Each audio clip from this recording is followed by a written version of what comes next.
En este vídeo quiero que repasemos un concepto muy sencillo, que es para qué queremos utilizar una función en R.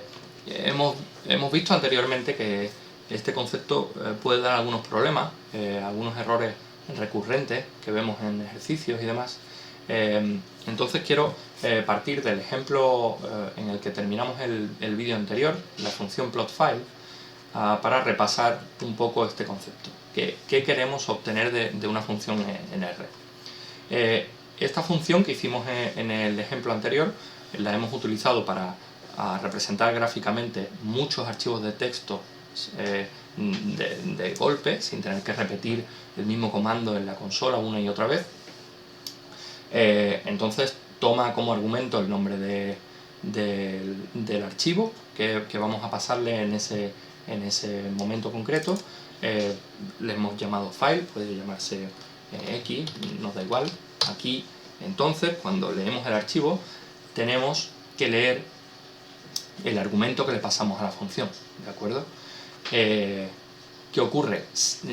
Hemos visto anteriormente, de forma recurrente, como digo, que en algunas ocasiones se le da a algunas variables dentro de una función un valor fijo, de forma que la función ya no es versátil, ya no puede, no le podemos pasar diferentes argumentos y pierde todo su sentido, ¿de acuerdo?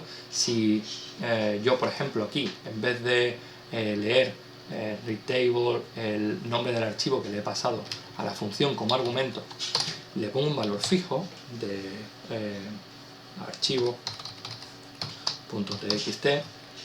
porque en ese momento es el archivo que me interesa leer, la función pierde todo su sentido. Ya no podría hacerlo directamente en consola, pero no escribir una función así. ¿Por qué? Porque si quiero leer 100 archivos diferentes, voy a tener que escribir 100 funciones diferentes.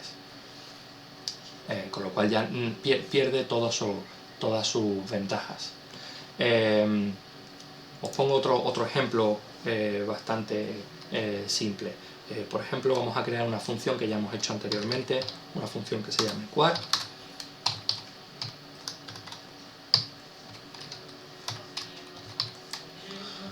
que va a tomar como argumento un número cualquiera, por ejemplo, le vamos a llamar a, y que nos va a devolver el cuadrado de este número, ¿de acuerdo? Cuando corremos ahora esta función y le damos como argumento el número que queramos, por ejemplo, el número 4, nos va a devolver el cuadrado de 4. Perfecto. ¿Qué ocurre si yo ahora dentro de esta función al número a le asigno un valor fijo, como por ejemplo el 4? Este valor 4 que le estoy asignando aquí dentro va a sobreescribir el valor que le asigno al pasar el argumento a la función, con lo cual la función ya deja de tener sentido. ¿Qué ocurre ahora cuando corremos esta función? Si yo la vuelvo a correr como antes, dándole el número 4, ningún problema. Pero si le cambio el número, me va a seguir dando el cuadrado de 4. ¿Por qué? Porque le hemos asignado un valor fijo a la variable que hemos creado y ese valor va a sobreescribir el argumento que le pasamos a la función.